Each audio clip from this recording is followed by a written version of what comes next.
Hello friends, నా పేరు సరస్వతి అండి. అందరూ బాగుండాలి, అందులో మనం ఉండాలని కోరుకుంటూ ఈ వీడియో చేస్తున్నానండి. ఈ వామాకు హెల్త్కి చాలా చాలా మంచిదండి. ఇదిగోండి వామాకు చూడండి, దగ్గరగా చూపిస్తున్నాను. ఇలా ఉంటుంది. వామాకు తెలియని వాళ్ళకి అర్థమవుతుంది కదా, అందుకని ఇలా చూపిస్తున్నాను. ఈ వామాకు మనం చారులో వేసుకోవచ్చు, బజ్జీలు చేసుకోవచ్చు, మన ఇష్టం అండి. మనకి ఎలా నచ్చితే అలా పచ్చడి చేసుకోవచ్చు. నేనైతే చారు చేసుకుంటున్నానండి. 3 నెలలు ఇల్లు వదిలేసి వెళ్ళడం వల్ల ఇల్లు అంతా గందరగోళంగా ఉంది. ఇలా కిచెన్ ఉంది ఏంటని అనుకోకండి దయచేసి. ఈ 3 పచ్చిమిరపకాయలు, వామాకు, కొద్దిగా చింతపండు వేసి చారు చేసుకుంటున్నాను అనమాట. సరే, మీకు ఎవరికైనా తెలియకపోతే చేసుకుంటారు, హెల్త్కి చాలా మంచిది కదా అని ఇది వీడియో చేస్తున్నాను.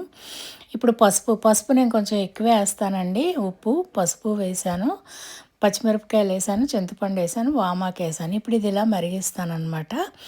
మరిగించిన తర్వాత ఇంకా వెలిగించలేదండి, ఇవన్నీ వేసేసి ఈలోపు చింతపండు కూడా కొద్దిగా నానుతుంది కదండి. మరీ ఎక్కువ నానపెట్టనండి నేను, అప్పటికప్పుడే అట్లా చేసేసుకుంటాను అనమాట. మనం పిసికేయచ్చు, నానపెట్టుకోవచ్చు, మన ఇష్టం అండి. మనం 5 నిమిషాలు మరిగించేసి దించేసుకోవాలనుకున్నప్పుడు బాగా చింతపండు పిసికేసి పెట్టుకున్నాం అనుకోండి, తొందరగా అయిపోతుంది. పర్వాలేదు, మనకి టైం ఉంది అనుకున్నప్పుడు కొంచెం లేట్గా ఇట్లా కూడా చేసుకోవచ్చు అనమాట. నేనైతే ఇలాగే మరిగిస్తానండి, నేను పిసకడాలు అది చేయను. ఇది ఇప్పుడు వెలిగిస్తానమాట స్టవ్. ఇవన్నీ నానే కదా ఇందులో. ఈ నెమ్మదిగా ఈ రసం దిగుతుంది. కొంతసేపు మరిగించాకండి మళ్ళీ నేను కొద్దిగా రసం పౌడర్ కూడా వేసుకుంటానండి. ఇది మరగనిద్దాం. ఇప్పుడు మనం మూత పెట్టేసి, మూత పెట్టకపోయినా పర్లేదండి, మూత పెడితేనేమో చారు పొంగిపోతుంది. అందుకని చెప్పేసి నేను దగ్గరే ఉండి చారు చేసేసుకుంటానండి. చారు అవుతున్నప్పుడు మిగతా పనులు వంటింట్లో మనకి పనులకి ఏం తక్కువ అండి, చాకబెట్టుకోవడం బోల్డ్ ఉంటాయి కదా, అవి చేస్తూ ఉంటాను అనమాట. పొంగకుండా మాత్రం చూసుకుంటానండి. పొంగితే చారు టేస్ట్ తగ్గిపోతుందండి. అందుకని చారు మాత్రం పొంగనివ్వకూడదు. అందుకని జాగ్రత్తగా దగ్గరుండి చూసుకుంటాను అనమాట. అదిగో గరిటెతో అలా కలుపుతున్నాను చూసారా, పొంగకుండా. అలా చేస్తూ ఉంటేనేమో చారు పొంగదండి, ఆగిపోతుంది. అది ఇంకో ప్లేట్ పక్కన పెట్టుకొని దాంట్లో పెట్టుకుంటూ ఉంటాను. ఇది పెద్ద మంట కదండి, అందుకని తర్వాత చిన్న మంట మీదకి కూడా మార్చేశాను, అది చేయటానికి వీలుగా ఉండాలి కదా అని చెప్పేసి. ఇది అయిపోయాక చూపిస్తానండి ఏమవుతుంది ఏంటి అన్నది. సబ్స్క్రైబ్ చేయకుండా చూస్తూ ఉంటే దయచేసి సబ్స్క్రైబ్ చేసుకోండి, నాకు కూడా ఎంకరేజ్మెంట్గా ఉంటుంది. ఓకే, ఇదిగోండి మరిగిపోతుంది.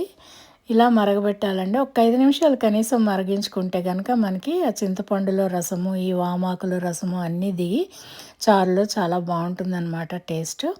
నా దగ్గర వాము లేదండి, ఉంటే నేను పోపులో వాము కూడా వేస్తూ ఉంటాను. ఈరోజు వాము లేదు కానీ మామూలుగా చేసుకుంటున్నాను అనమాట.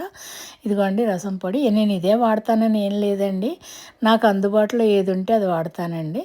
నా అలవాటు అనమాట. ఇదేమీ ఎంత మాత్రం ప్రమోషన్ అయితే కాదండి, నాకు నచ్చుతుంది, అందుకని చెప్పి నేను వేసుకుంటున్నాను అంతే. ఒక హాఫ్ స్పూన్ అండి, ఈ గరిటె ఉంది కదా గుంట గరిటె, ఇందులో హాఫ్ స్పూన్ వేస్తానమాట. వేసి అందులో వేసి మరిగిస్తాను. అది జస్ట్ 2 మినిట్స్ మరిగిస్తానండి, మరీ ఎక్కువే మరిగించను.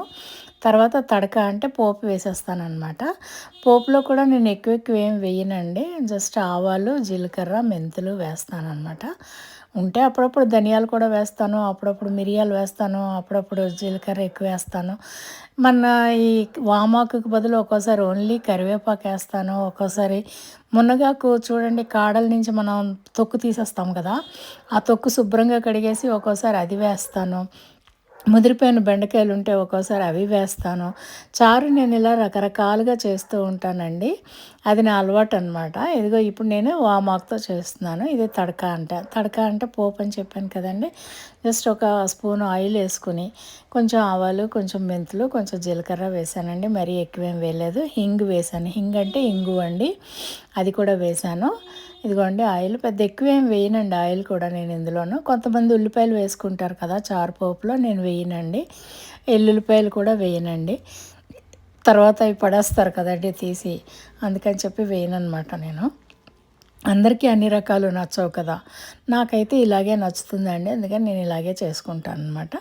ఎవరిష్టమైనట్టు వాళ్ళు చేసుకోవచ్చండి, ఎవరి టేస్ట్లు వాళ్ళవి కదా, ఈ అభిప్రాయాలు వాళ్ళకు ఉంటాయి, అందుకని చెప్పి చెప్తున్నాను అనమాట. పోపు ఎక్కువైపోయిందండి, వేడిగా అయిపోయింది బాగానే, అందుకని చెప్పేసి బాగా మాడిపోతుందని ఆపేసాను. ఇప్పుడు ఇంగు వేసాను. మాడిపోతుంది అనుకున్నప్పుడు పోపు వేసినప్పుడు ఇది ఆపేయచ్చండి, గ్యాస్ ఆపేసినా కూడా అదే ఉడుకుతుందండి, వేడి ఎక్కువగా ఉంటుంది కదా, అందుకని చెప్పి కొద్దిగా కరివేపాకు 4 ఆకులు వేసానండి, ఎక్కువ వేయలేదు. పేరుకి. ఆ వేడి మీదే అవి అలా మగ్గిపోతాయి అన్నమాట. ఇప్పుడు ఇది చారులో వేసేస్తాను. చారులో వేసి అలా కలిపేస్తే కనుక అదంతా కలిసిపోతుంది. మంచి వాసన కూడా ఉంటుందండి. మాడదండి అది అలా చేయటం వల్ల, ఆపేయటం వల్ల. అది కలిపేసి తీసేస్తానండి. అయిపోయింది. చారు రెడీ అయిపోయింది. మీకు నచ్చిందా అండి? నచ్చితే మీరు కూడా ట్రై చేయండి. 3 మంత్స్ లేకపోవడం వల్ల, నీరు మార్పు వల్ల మా హెల్త్ పాడవకుండా చూసుకోవాలి కదండీ! అందుకని ఇది చేసుకున్నాను అనమాట. Thank you very much for watching. Please subscribe.